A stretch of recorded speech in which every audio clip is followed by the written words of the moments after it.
el infrarrojo visible, mejor conocido por las siglas en inglés BIRS, y observa o puede detectar focos en regiones de 375 metros por 375 metros en superficie.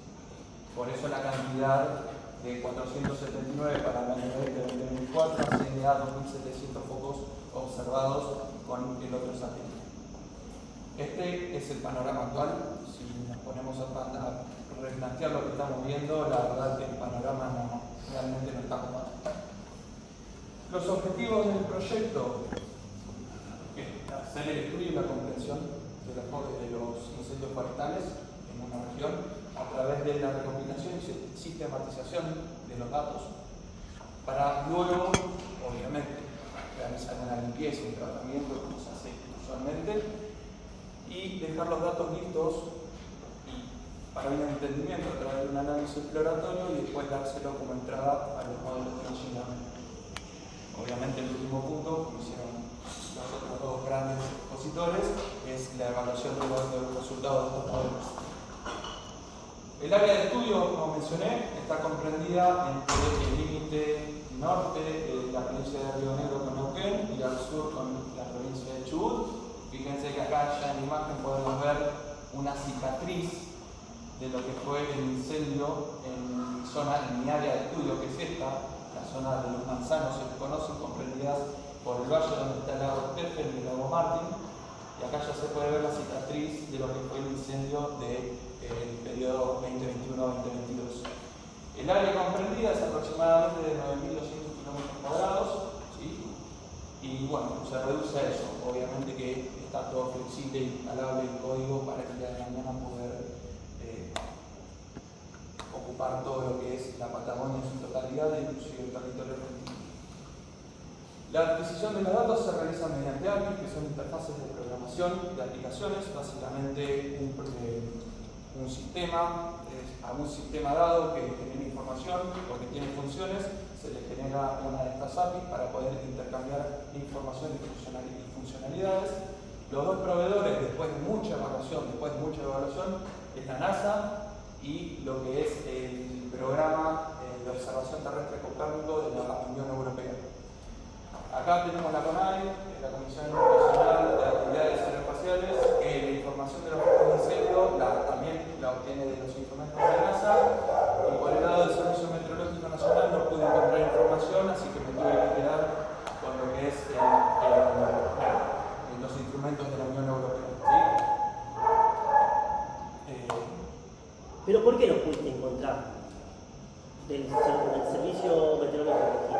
Desde que arranqué la carrera quise encontrar a nivel nacional datos sobre incendios porque fue justamente lo que a mí me motivó a estudiar esto, y si bien en Argentina hay una ley de datos abiertos, en Argentina no hay datos abiertos. Yo cuando termine tengo una consulta para hacer. Dale, hablamos.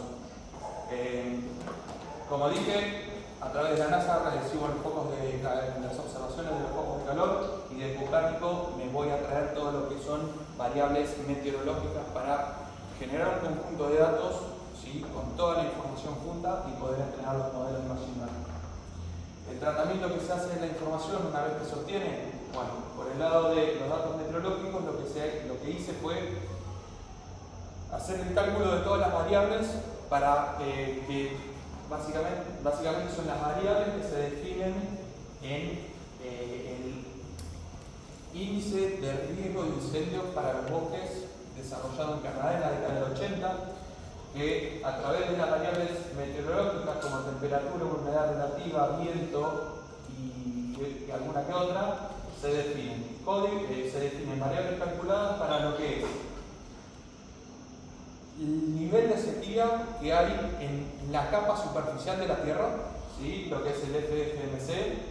El DMC determina la sequedad en una capa inferior, ¿sí?, no solo sequedad, sino también qué tan combustibles son la capa inferior de la Tierra y la subyacente a una profundidad de alrededor de unos 10 centímetros. ¿Cómo es eso? Y bueno, se puede definir, los instrumentos de satélite no van a observar por debajo de la Tierra, pero a través de la última lluvia, las temperaturas, se puede determinar el índice de evaporación para determinar la sequedad en el suelo. Y por último, a nivel general, lo que es sequía generalizada en la región. De ellas salen las otras tres variables, que es de comportamiento de incendio.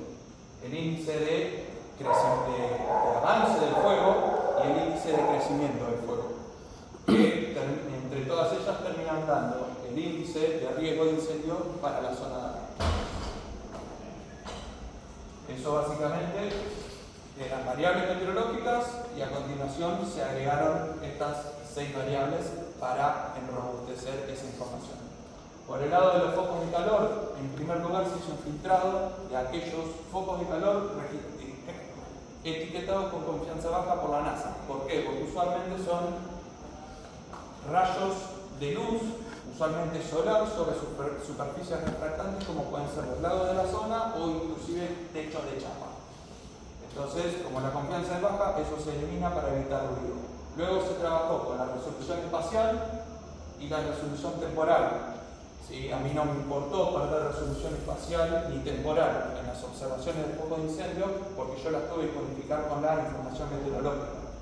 Y lo que a mí más me importaba era la información meteorológica y no tanto qué información yo tenía sobre el foco, ya que para el modelo de Machine Learning, para las predicciones, esa información no la va a tener. Y obviamente se hizo la unificación, a ver si tengo la unificación, no. La unificación consistió en generar la clave compuesta de latitud, longitud y fecha, y a esa clave compuesta que estaba en los dos datasets meteorológicos y focos de incendio se unificó. ¿Sí? Posteriormente, bueno, unos problemas por observaciones faltantes, porque los satélites cuando pasaron estaba nublado o era de día y no pudo hacer una buena observación, y se hizo una interpolación lineal entre observaciones de focos de incendio para mejorar un poco la información una vez que estaba ya unificada con las variables meteorológicas. En definitiva, terminamos teniendo un conjunto de datos que se puede plasmar en un mapa de esta forma. En el mapa estamos viendo básicamente lo que es toda el área de estudio comprendida dentro del recuadro rojo, y cada una de las celdas es un área de aproximadamente 1 kilómetro por 1 kilómetro, en donde se puede, como dijo Pablo, el chorizo de datos. Ahí estamos viendo mapeado la cantidad de focos de incendio, pero también en esa información subyace toda la información meteorológica y la de índice de riesgo de incendio. ¿Sí? Esto básicamente un conjunto de datos consolidados con predictores meteorológicos y variables objetivos que son las de incendio. Con este resultado, con el conjunto consolidado, se hizo un análisis exploratorio de información, más que nada para entender un poco más y asegurarme la coherencia de la información en el conjunto, ¿sí? Identificando correlaciones y patrones de información. Como puede ser, por ejemplo, acá, se debe ver poco, acá tenemos variables meteorológicas crudas que vienen desde Copérnico y 3 de los índices de FWI y el FWI en sí. Fíjense acá, por ejemplo, a principios de diciembre, donde tenemos una precipitación de 30 milímetros, como el índice WI y las variables de sequía se aplacan de la misma forma que sucede acá. Esto es para un gráfico para evidenciar la coherencia de las variables calculadas. Acá, por ejemplo, vemos una matriz de correlación en donde se demuestra la correlación que existe entre las distintas variables y podemos ver como, por ejemplo, dentro de lo que es FWI, la temperatura ambiente a 2 metros incide positivamente, mientras que variables como velocidad de viento, precipitación y humedad relativa afectan negativamente al índice. ¿Sí? Si hay precipitación, hay menos riesgo. Si hay más humedad, hay menos riesgo. Y acá tenemos la clasificación FWI de lo que son las 14.000 y algo de registros que tenemos en el conjunto de datos, donde sé que ya desde por sí, naturalmente este problema nos va a dar un conjunto de datos desbalanceado. Si no tengo un dato de conjunto desbalanceado acá, no sé cómo estaría la Patagonia en estos momentos. Pero fíjense que las clasificaciones de alto, muy alto y extremo son bastante pocas en comparación con las demás. Acá, por ejemplo, tenemos el incendio de estudio en la ventana comprendida entre el 25 y 26 de diciembre del 2024 hasta el 22-23 de febrero de este año. Fíjense acá, por ejemplo, que a través de variables meteorológicas, fíjense como el 23 de febrero tuvimos, 22-23 de febrero tuvimos una precipitación que asciende a más de 60 milímetros caídos en la región, y si miramos acá vemos como el fuego terminó justamente con esa lluvia. Y acá tenemos básicamente un resumen de condiciones extremas, en donde a partir de los días más cálidos, con temperaturas por encima de los 30, humedad por debajo del 15, y los días más secos, estimulan los focos de incendio. ¿Sí? Fíjense el índice FWI, tenemos un pico de 54, 48, a partir de 50 el FWI es extremo, a partir de 40 es muy alto, y a partir de 30 es alto. O sea, no es que es un índice de 0 a 100. Y por ejemplo acá vemos como días más lluviosos, el 23 de febrero pican punta con un promedio de 36 milímetros caídos y con 0 focos de incendio. Entonces esto da lugar a la aplicación de Machine Learning. En este caso yo opté por jugar, porque esto más que nada era ver cómo funcionaba, con 3 modelos distintos: Random Forest, Extreme Random Boosting y Support Vector Machine. ¿Sí? Los 3 modelos son de aprendizaje supervisado. Como dijo Pablo, no voy a saquear esto, porque él lo explicó muy bien. Recuerden, conjunto de datos, separamos con etiquetas, evaluación sin etiquetas, entrenamos y le decimos, a ver, predecible. Y nos devuelve las etiquetas y las probabilidades. ¿Sí? Mi objetivo es obtener las probabilidades y no me interesa tanto acá el etiquetado, pero a mí me sirve para ver cómo performa. 2 escenarios planteados. Una división, como se comentó anteriormente, 70-30 de la información del conjunto como quedó. ¿Sí? Vemos el desbalance, ¿sí? Con solamente 335 focos de calor dentro de 9.000, casi 10.000 observaciones, con un ratio de desbalance de 3,35, y después para una evaluación quedó un conjunto de datos solamente con 3 focos de incendio observados. El escenario B, quise remediar un poco el desbalance, quitando cantidad de registros en el conjunto de entrenamiento, dejando solamente 270, pero balanceando un poco, llevando el ratio hasta casi un 29% y quedando el conjunto de evaluación sumamente grande, pero también con poca cantidad de focos observados. Ahí los problemas presentados para la implementación de Machine Learning es el desbalance extremo de los conjuntos de datos y la no linealidad del problema. Quizás a través de datos meteorológicos ustedes pueden predecir el clima para mañana, pero de ahí a determinar si va a haber un incendio o no en una región es prácticamente imposible. Entonces, acá vemos los resultados del escenario A, nuevamente la matriz de confusión, y la realidad es que acá el ganador por paliza, no tan paliza porque fue muy parecido, Random Forest y XGBoost fueron los que mejores evaluaciones tuvieron, con un recall de un 100%. Los 2 modelos pudieron identificar correctamente los 3 focos de calor en el conjunto de evaluación, y Random Forest, me quedo con él porque tiene una precisión del 60%, que tampoco es tan elevada, pero solamente generó 2 falsos positivos, y lo que a mí me interesó prácticamente es que no me generó ningún falso negativo. Es decir, yo prefiero llegar al lugar e ir a haber ido al pedo, ¿no? Y que no haya fuego, a que el modelo me diga, no te preocupes, no hay fuego, y al final no mandar a una brigada terrorista.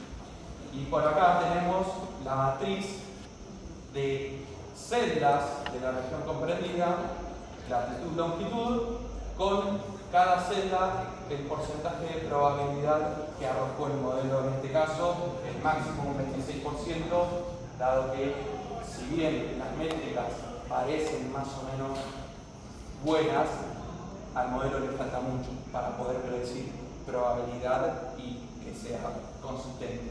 En el escenario B le fue mucho peor.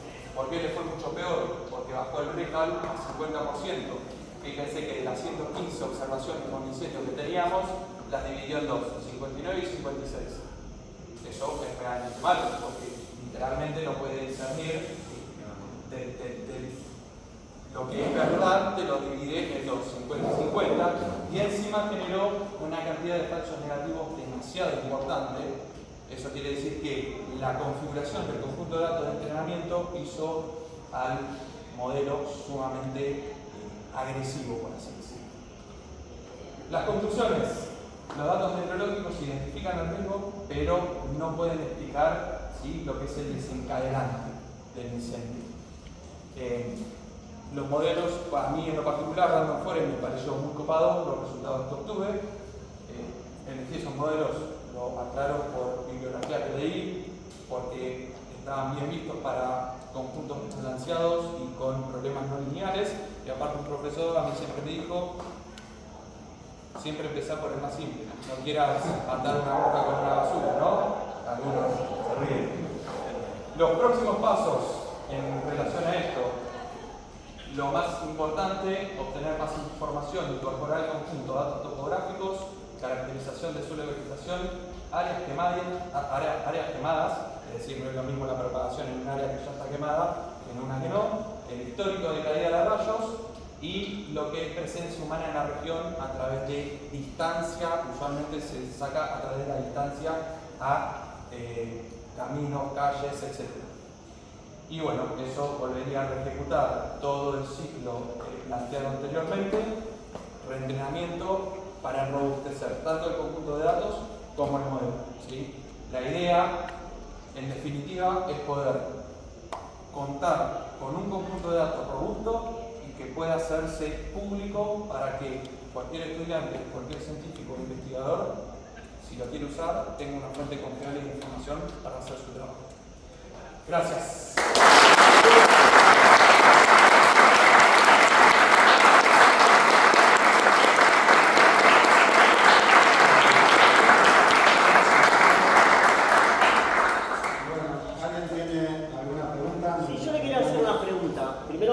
Felicitaciones, muy buen trabajo. Después quería saber si vos hiciste un trabajo sobre qué más, ¿tenés alguna información sobre geoingeniería? Y si se está aplicando en Argentina o no. ¿Geoingeniería? Sí. No conozco el término. Es una técnica que se usa, digamos, para manipular el clima, se usa una siembra de nubes. Conozco, sí. O sea, y yo tengo entendido porque estoy investigando que se está aplicando en Argentina, en la zona del Cuyo y en la Patagonia.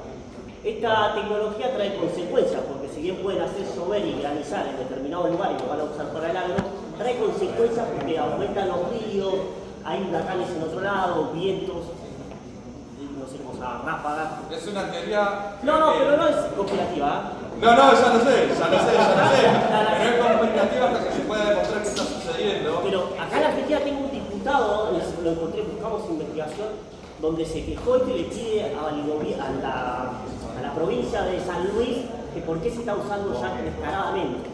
¿Solo para generar tormenta? Tormentas y, digamos, para contrarrestar el calentamiento global. Pero bueno, está, póngale, si te preguntan al chat GPT o a la inteligencia artificial de WhatsApp, geoingeniería se está aplicando a Argentina y te detalla. No está metida la uva del CONICET. No hay nada peor que considero yo que las personas creyéndose Dios, sí. En ese sentido. La tecnología existe, el cambio climático y el calentamiento global probablemente sea algo que se dio siempre en el planeta y sería sumamente interesante poder utilizar la información que da Copérnico, pero en función de los aerosoles en la atmósfera. Claro. Pero la aerosoles en la tecnología existe y si en otros países se está aplicando. Copérnico da imágenes en casi tiempo real, en donde vos podrías llegar a ver si están inyectando aerosoles con algún componente. Pero si lo buscaste lo detallan, ¿qué son los componentes y todo? Y se está usando en Dubái, en China lo está haciendo la siembra de nubes, lo están usando en España, en Rusia, varios países. Muy bien está saliendo. No, claramente. Muy bien está saliendo porque está generando un montón de consecuencias en otras partes, digamos. Una problemática para sumar. Lo podemos charlar después me puedes contactar tranquilamente. Dale. Yo tengo una pregunta. Sí. El conjunto de datos, ¿de dónde sacaste la información? Tipo, ¿sacaste una base de datos o un CSV? Desarrollé las interfaces para que se conecten a las APIs de la NASA y del proyecto Copérnico, en donde vos mandás la query a la API y te devuelve la información. ¿Por qué lo hice así? Y vos tranquilamente te podés meter en la página y descargarla. Pero lo que yo tengo pensado es montar una base de datos, entonces ya tener la API a mí me va a permitir montar la base de datos y día tras día, de manera automática, insertar todos los registros del último día. ¿entendés? Por eso no lo descargué de una y listo. O sea, no hiciste un backup, productaste la base en tiempo real, por así decirlo. Exactamente, sí. Ahí tienen una y rápido, por favor. Teniendo el error como un número muy alto o como un índice de posibilidades de ir a chequearlo personalmente, ¿se podría reducir teniendo una base de datos un poco más grande o más datos para ir comparando? Vos podés tener un modelo muy bueno o muy malo, el problema es que llegar a que la persona que toma la decisión tome una decisión correcta. Porque si yo el día de mañana les aviso que tiene una probabilidad de 100% en el Parque Nacional, no sé, en Nahuel Huapi, en la época de enero, ellos no van a hacer.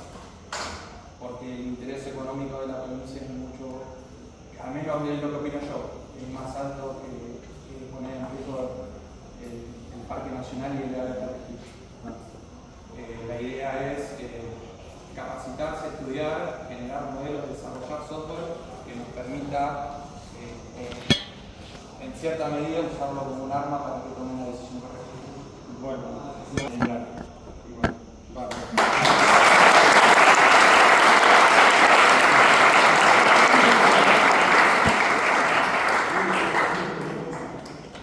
Bueno, ahora Julián Tejerín nos va a contar de un modelo donde que trabaja con datos electorales y lo que trata de hacer es completar información que a priori parece muy difícil de hacer, pero hay modelos que logran hacerlo eso, que es saber cuánta gente, por ejemplo, que votó un candidato A en 2015, qué porcentaje de esa gente votó a un candidato B en 2025, por decir. El área que estudia eso se llama inferencia ecológica porque viene originalmente de un problema de los biólogos, pero se usa para este tipo de análisis políticos. Y entonces él nos va a contar el detalle de su trabajo, que también fue 100% autónomo. ¿Está bien? Gracias. Buenas noches a todos.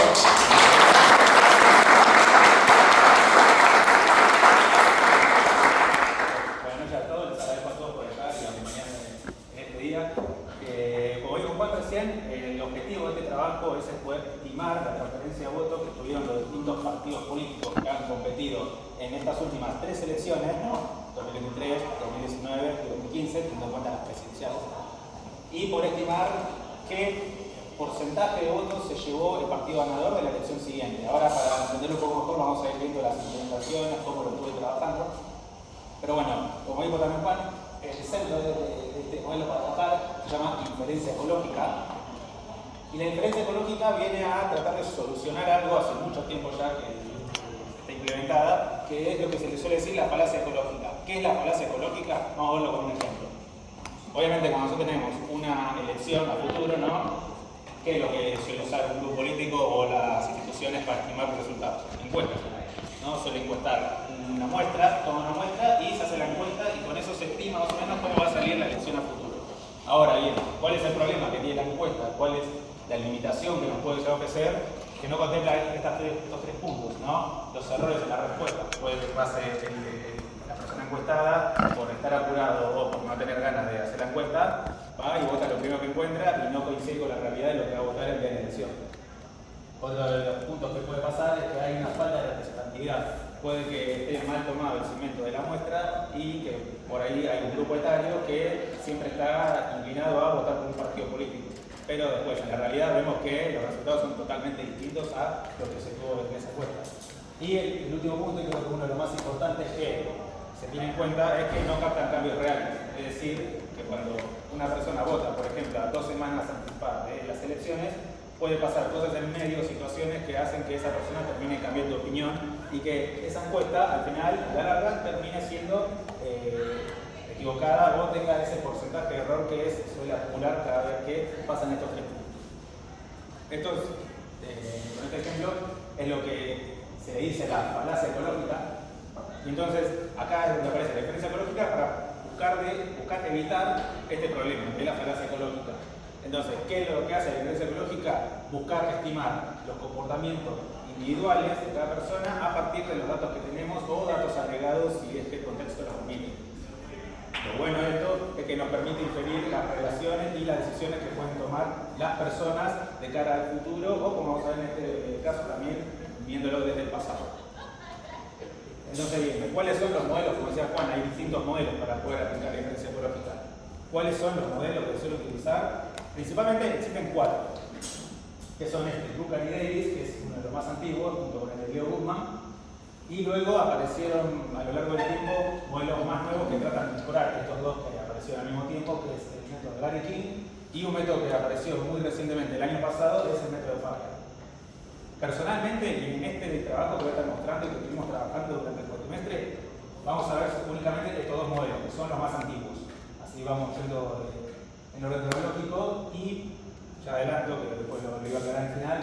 Para un futuro avance de este proyecto, la idea es poder implementar este modelo King que, en resumen, junta estos dos modelos y trata de mejorarlos, y el modelo Pavia es una especie de mejora del método de King que surgió en el 97.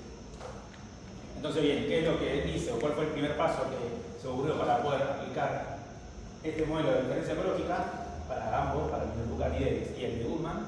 Fue armar una tabla de valores. Esta tabla, como vemos acá, está dividida por circuito, donde vamos a tener cada unidad geográfica, que va a ser 2 circuitos, y acá va a aclarar que, como olvidé decirlo, vamos a trabajar con datos exclusivamente de la provincia de Buenos Aires. Acá esto no es de nación, sino es de provincia. Así que por eso es donde tenemos distintos circuitos, y bueno, acá traje las primeras 5 filas, porque si no se podría leer la base de datos, pero en Buenos Aires hay un montón de circuitos, no sé bien la cantidad exacta, pero es una tabla. Bien, ¿no? Sí, por ahí más o menos. Entonces, ¿qué hago en el medio de esta tabla? Traigo los partidos políticos que compitieron en el año anterior, en este caso 2015, ¿no? Acá estamos viendo la transferencia de 2015 al 2019, y traigo los 6 partidos políticos que compitieron en este año, 2015. ¿Y qué es lo que traigo acá, en esta última parte? Traigo lo que se le suele decir variable target o variable respuesta, que es el partido ganador de la elección siguiente. Entonces, ¿qué vamos a buscar a tratar de hacer nosotros? Es ver qué porcentaje pudo robarse, entre comillas, el peronismo a estos partidos políticos, ¿no? Lo mismo apliqué para el caso del 2019 al 2023, donde tenemos lo mismo, los 6 principales partidos políticos que han competido en 2019, y a la libertad de avance en el 2023, que fue el partido ganador de las últimas elecciones presidenciales. Yendo entonces con las implementaciones de los modelos, lo primero que hice fue implementar el modelo de Buchan y Davis. ¿Qué es lo que esta fórmula que plantea Buchan y Davis, donde vemos que el I representa nuestra variable respuesta? Esto se resta por la suma de todas las proporciones, de todos los porcentajes, menos el porcentaje que vamos a buscar estimar, y lo dividimos por el porcentaje que sí se va a buscar estimar de ese partido político. Y a esa proporción que estamos buscando saber de qué se transfirió, lo vamos a llamar beta, tanto en este modelo de Buchan y Davis como en el modelo de Goodman, que vamos a ver más adelante.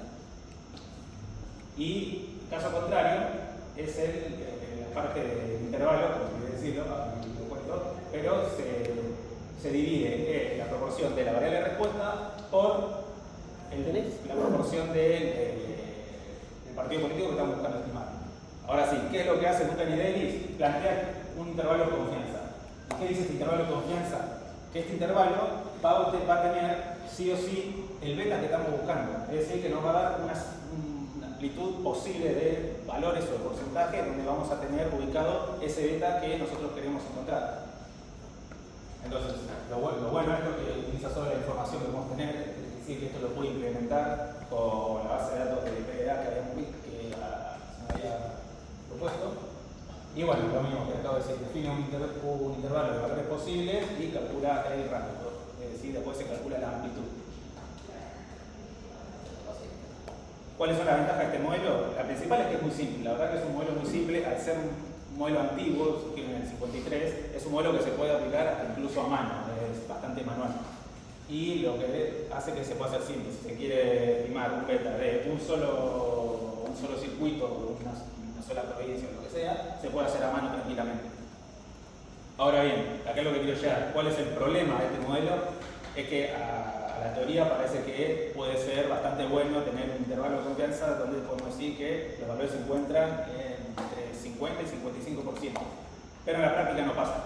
En la práctica los intervalos suelen ser demasiado amplios Y es lo que vamos a ver acá, donde armé el primer intervalo de confianza y directamente traje la estimación desde el 2019 al 2023. Y vemos que los intervalos son malísimos, son horribles. Vemos, por ejemplo, para la frente izquierda, directamente dio de un 0 a 100, la amplitud de 100%.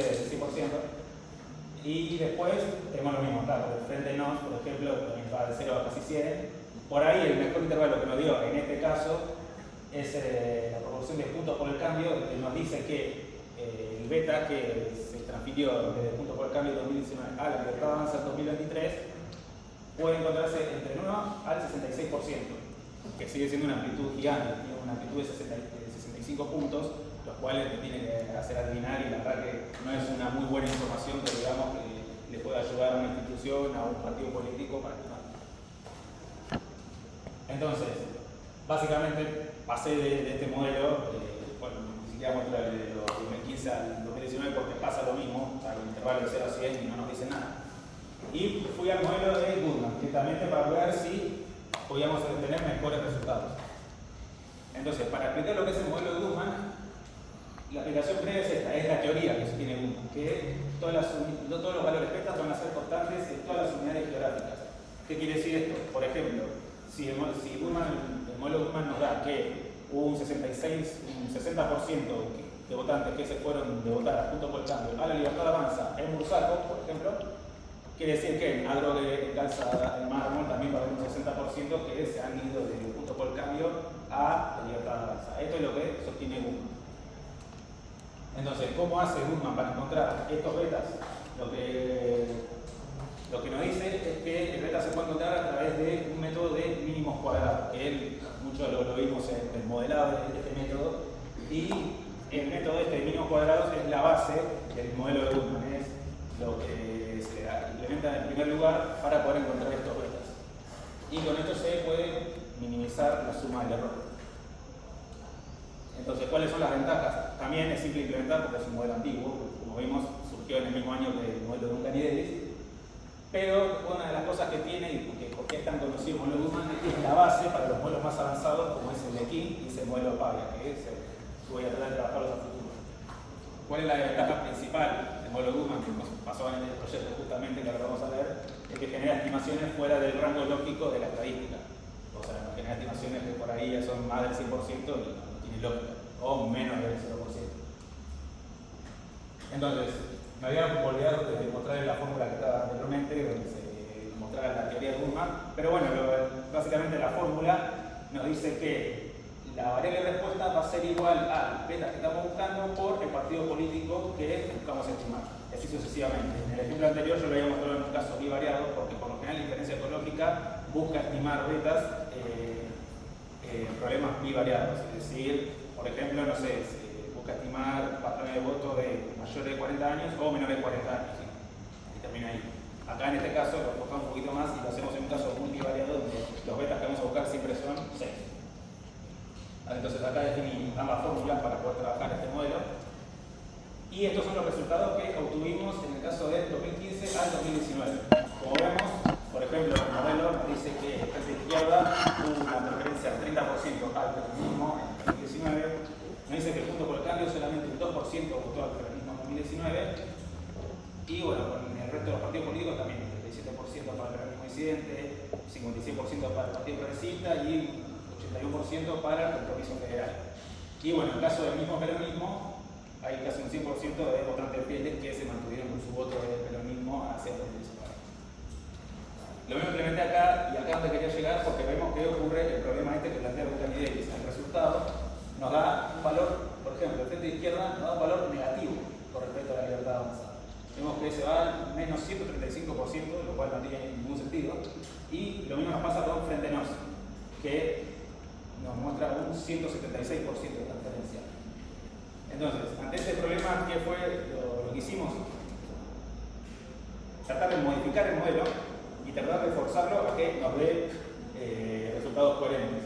Lo que hice fue una especie de simulación de Monte Carlo, lo vimos en algunas materias, donde generamos un número de simulaciones para los coeficientes que ya tenemos definidos en el modelo de Goodman original, y hacemos que esos coeficientes simulados estén sí o sí dentro del rango 0,1, es decir, dentro del rango de 0 a 100%. Entonces, luego de tener estas simulaciones, yo en principio implementé 10.000 simulaciones, y a esas 10.000 simulaciones donde nos daban muchos beta distintos, le calculamos la media, o el porcentaje, y esa media que vamos a tener va a ser el beta que estamos buscando, o el beta que mejor nos va a poder dar, en este caso, el modelo de Buchmann. Entonces, estos son los resultados que obtuve para el caso del 2015 al 2019. Esto lo paso rápido porque en el caso anterior del modelo original de Buchmann, vemos que los porcentajes dieron bastante bien dentro de todo. O sea, dieron dentro del rango lógico, no hubo ninguna anomalía a la cual tengamos que ponernos alerta y corregir. Pero ahora llego a los gráficos. En el caso del partido 2019 a la Libertad Avanza en 2023, vemos que ahora sí tenemos porcentajes más lógicos. Pero ¿qué pasa? Con el frente izquierda vemos que nos dio, por ejemplo, el frente izquierda nos dio un 0% de transferencia y el frente norte nos dio un 100% de transferencia. En su momento lo habíamos planteado con Juan, lo habíamos charlado y habíamos dicho esto aquí podría ser una transmisión más fuerte y la verdad que quedamos en que no, porque si nos ponemos a pensar, es exagerado decir que un votante del frente izquierda, el 0% va a votar a la Libertad Avanza. Pero es lógico dentro de lo que es por los valores que comparten y las ideas que comparten ambos partidos políticos, ¿no? Son dos extremos totalmente distintos y no es tan descabellado pensar que no hubo nadie que haya votado a Libertad Avanza en 2023 de frente izquierda, aunque aún así es un poco exagerado, ¿no? Sí, pero es lógico, es lo que estábamos buscando. El otro, frente nos, y el Frente Nos, para el que no recuerda, el Frente Nos era un partido político encabezado por Gómez Centurión, que era un ex militar. Y también el Frente Nos no se presentó en 2023, así que también es lógico pensar que los votantes que han votado al Frente Nos se decidieron por la Libertad Avanza en el 2023. Y entonces, para lo último, para ir cerrando, lo que hice fue agregar estos gráficos, que son gráficos de líneas que tratan de imitar a lo que son los gráficos del modelo de King, donde el modelo de King están mejor definidas las líneas, pero podemos ver cómo se comportan los distintos partidos políticos comparándolos con otro partido político. Porque, como recuerden, estos casos de diferencia ecológica están pensados para tratarlos de un modelo bivariable. Entonces, bueno, en este caso el eje Y, está muy chiquito, pero bueno, usa el peronismo, en este caso, porque acá estamos comparando el 2019 al 2023, y bueno, esto es, no importa cuál partido político ponga en el eje Y, es lo mismo, es una cosa de azar, se me ocurrió poner al partido más fuerte del año anterior. Por eso el peronismo al ganar en 2019, elegí ponerlo en el eje Y, y en el eje X después puse al resto de partidos políticos que han competido. Lo que pasa con estos gráficos es que muchos se mueven con líneas horizontales. Cada línea representa un circuito. O sea, acá dentro de todo este conjunto de líneas hay casi 1000 líneas aproximadamente. Y bueno, lo que suelen pasar con las líneas horizontales suele mostrar los partidos políticos que han tenido pocos puntos en las elecciones del 2019, justamente suelen pasar con esto que vemos acá. Caso contrario, por ejemplo, acá está Juntos por el Cambio y el peronismo, donde vemos que el gráfico muestra una forma un poco más linda, entre comillas, porque el sentido gráfico es que se vea así con forma de amigo. Y bueno, vuelvo atrás y había hecho lo mismo para el caso de la transferencia de partidos políticos del 2015 al 2019. Y pasa lo mismo, ¿no? Las líneas horizontales suelen mostrar partidos políticos que han tenido poco puntaje en las elecciones anteriores. Así que para ir cerrando, armé un cuadrito resumiendo los resultados para que no tengamos que ver capturas de palco. Y bueno, acá en el resultado vemos los betas que nos han quedado finalmente. ¿Dónde tenemos? Como transferencia del 2015 al peronismo 2019, podemos decir, entre comillas, que el peronismo cerró un 3% del partido Juntos por el Cambio, un 30% al frente izquierda, casi un 100% al mismo peronismo, o sea, se mantuvo casi un 98% de los votantes. El peronismo disidente se mantiene un 37,5%, Compromiso Federal un 81,2% y el Partido Progresista se mantiene en el 56,2% de transferencia de votos. Acá se recuerdan cambia un poquito porque justamente estos son los resultados que obtuve con el método de la simulación de Monte Carlo y con el método de juzgado, así que cambian, pero en muy pocos puntos, sigue siendo casi lo mismo. Y lo mismo hice con los partidos del 2019 al 2023. Y vemos que Juntos por el Cambio tuvo una transferencia del 6% a la Libertad Avanza, bueno, frente izquierda un 0% un poco exagerado, el peronismo solamente en un 20%, el peronismo disidente en un 64%, el Frente normalmente exagerando un 100% y el partido de UNITE en un 6,3%. Cabe aclarar también acá, por las dudas, por si tienen dudas, que estos datos que estamos trabajando son los datos de las elecciones generales, no contemplan ni las PASO ni los batallas.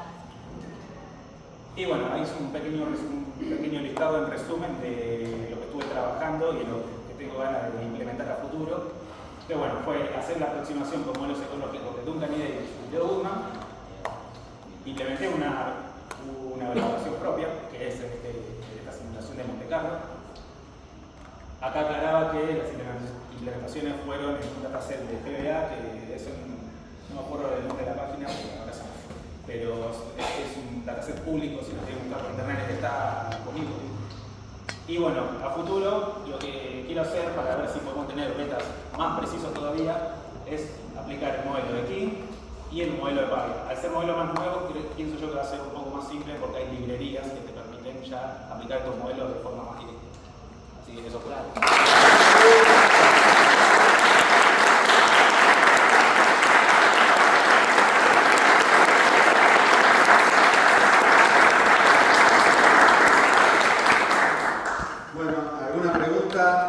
Para hacerle algún detalle o algo que quieran. Sí. O sea, ¿cuál es la relación de la parte de tecnología y o sea, cómo se llegó a esta parte de diferencia ecológica a aplicarse Por lo general, la diferencia ecológica no se suele usar en la ciencia política, es un método que se utiliza para muchos rubros. Es muy conocido hoy en día porque es para usar en la ciencia política, pero a medida que pasó el tiempo también se suele usar para la economía, también se usa para la geografía, es decir, no está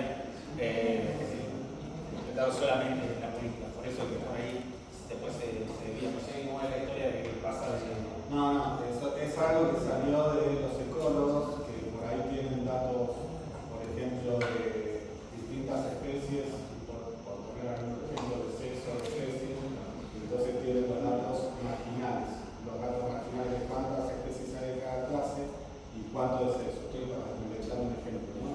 Entonces las casillas de esas famosas tablas de contingencia que se suelen hacer, esas quedan vacías.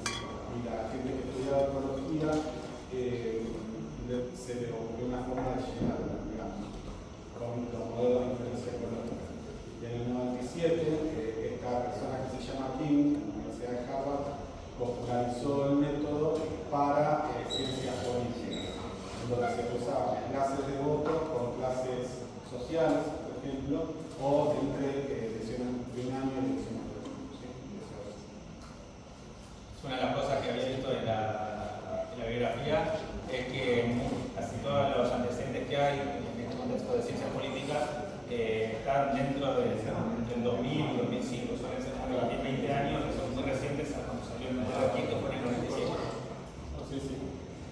Bueno, Una chiquitita, si contemplas a futuro la última elección un cambio de tipo boleta. Cambio de tipo de boleta, se puede, en este caso. Eso de ser boleta única, que se yo, antes por ahí eran rechazadas y demás, entonces si puedo llegar a futuro, contemplar. Las últimas elecciones. No sé si las últimas elecciones, pero sí el tipo de método de votación, ¿no? Porque cada vez influye. Sí, a ver, mientras los datos estén disponibles, yo creo que se puede, se va a poder. Se puede hacer también dentro de otras elecciones que se llevan a cabo. Además, se podría optimizar la última elección ahora que fue en 2025 y poder estimar a futuro cómo podría salir, por ejemplo, la Libertad Avanza o el Partido Comunista.